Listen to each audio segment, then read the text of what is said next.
Hello, कैसे हैं? उम्मीद करता हूं शानदार होंगे। और ये भी उम्मीद करता हूं कि पढ़ाई भी आपकी चकाचक चल रही होगी, क्योंकि अब तो एग्जाम आज चल ही रहे। एग्जाम एकदम सामने ही है। तो आज एक और आपके लिए शानदार सा और अच्छा सा वीडियो लेके आया हूं। आज बताने वाला हूं 4 दूनी 8 नंबर पक्के करने की एक व्यवस्था। गद्यांश और पद्यांश के अर्थ आते ही है, इसमें तो कोई इंपॉर्टेंट वाली बात ही नहीं है कि सर आएंगे या नहीं आएंगे, कन्फर्म आते हैं। लेकिन 4 में से 4 नंबर गद्यांश पर और 4 में से 4 नंबर पद्यांश पर लोगों को मिलते नहीं है। ये एक ऐसा टॉपिक भी है जिसपे बच्चों के नंबर कटते ही कटते हैं। चेक करने वाला दिमाग में लेके आता है कि 4 में से 3 ही देने, 4 देने ही नहीं है। तो 4 में से 4 किसको मिलते हैं? ऐसा क्या खास करना पड़ता है कि पूरे 4 में से 4 नंबर आपको मिले और आपका एक नंबर भी ना कटे? तो चलिए, अगर नए हैं तो सब्सक्राइब कर लो, क्योंकि पूरे एग्जाम्स में सारे सब्जेक्ट्स के लिए इंपॉर्टेंट टॉपिक्स आप तक पहुंचाने के लिए हमारा चैनल जिंदाबाद, सबके सर जिंदाबाद।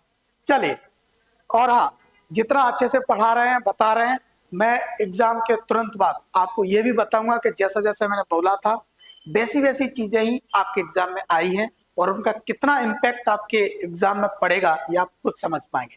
तो चलिए, पहले एक अर्थ के माध्यम से एक काव्यांश लेते हैं जो हमारे पास लिखा हुआ है। इसको टारगेट करते हुए हम ये समझते हैं कि पूरे में से पूरे नंबर लेने के लिए क्या तरीका है और कैसे लिखना है। ठीक है, तो चलिए देखते हैं भाई क्या करना है। पहले इस तरीके का आपको पेपर में लिखा हुआ आएगा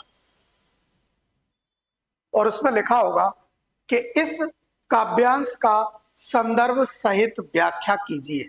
ठीक है, 4 नंबर का ये क्वेश्चन होगा।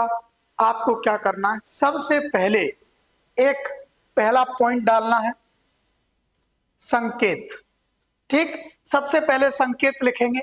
और संकेत में क्या लिखते हैं, देखिए संकेत में लिखते हैं इसके प्रारंभ के 2-3 शब्द।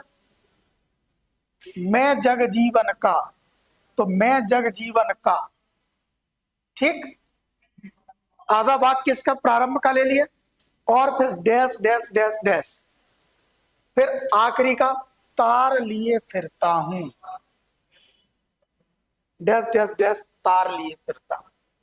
ये आपका एक पॉइंट हो गया, ये आपका संकेत हो गया। संकेत इसीलिए लिखना जरूरी है क्योंकि काव्यांश अथवा में आता है।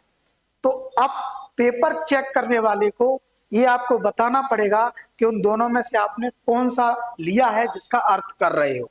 तो इसके लिए छोटा सा संकेत लिखना जरूरी है। ठीक है, अब बात आती है सीधी सीधी संदर्भ की। बहुत सारे लोगों को मैंने देखा है कि वो लोग संदर्भ और प्रसंग में कंफ्यूज रहते हैं। उन्हें यह समझ में नहीं आता कि संदर्भ में क्या लिखना है और प्रसंग में क्या लिखना है। अगर मान लो समझ में आ भी जाता है तो एग्जाम हॉल में जाके भूल जाते हैं। तो ऐसा आपके साथ ना हो, मैं इसको बहुत अच्छे से आपके दिमाग में सेट किए देता हूं। देखिए, संदर्भ और प्रसंग, आपने हिंदी पढ़ते पढ़ते 1-2 बातें सुनी होगी कि ये किसके संदर्भ में है। प्रसंग, प्रसंग मतलब कौन सी कथा है, कहाँ का है। जैसे अपन ने कोई रामायण की चौपाई पढ़ी, ठीक है, मंगल भवना मंगलहारी द्रवस दशरथ अजर बिहारी, खूब सुना है आप लोगों ने।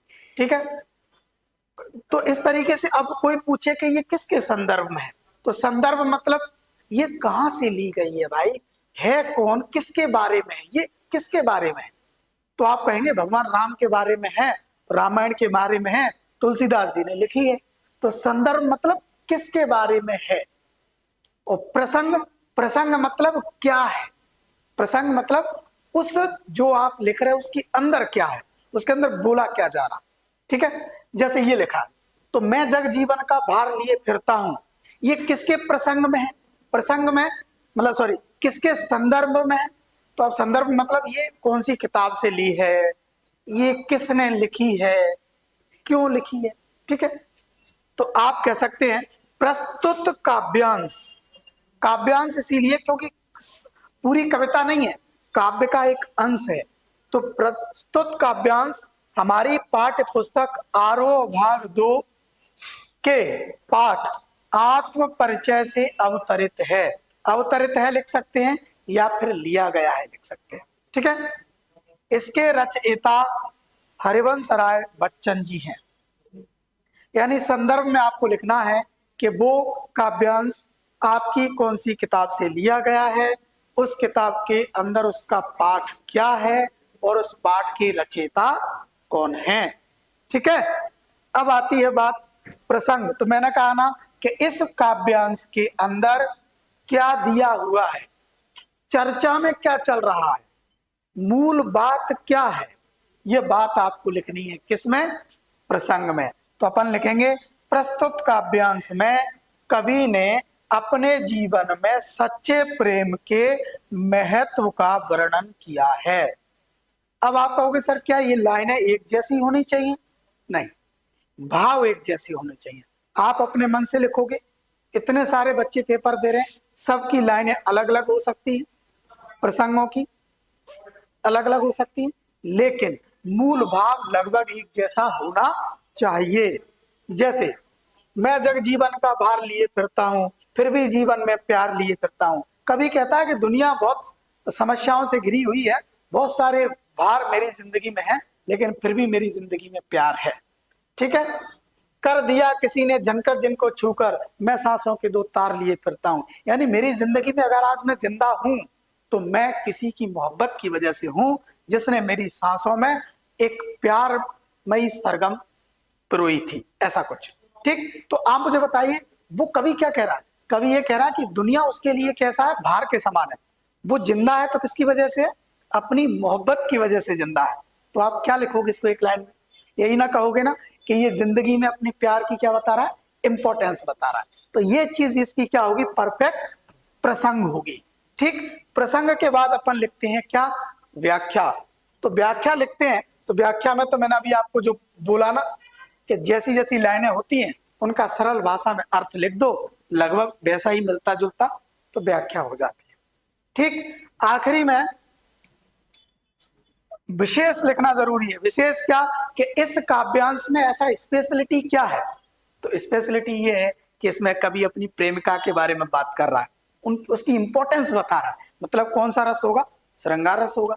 कहीं ना कहीं वो आप देखो सांसों के दो तार लिए फिरता है, मतलब सांसों की तुलना किससे की गई है, तार से की गई है। तो ये एक तरह से रूपक अलंकार है, इसमें रूपक अलंकार। ठीक है। तो आप इस विशेष में अपन क्या लिखते हैं कि भाषा सरल है, मृदुल है, आकर्षक है, इसमें फलाना रस है, ढिकाना अलंकार है। अब रस और अलंकार कैसे खोजते हैं?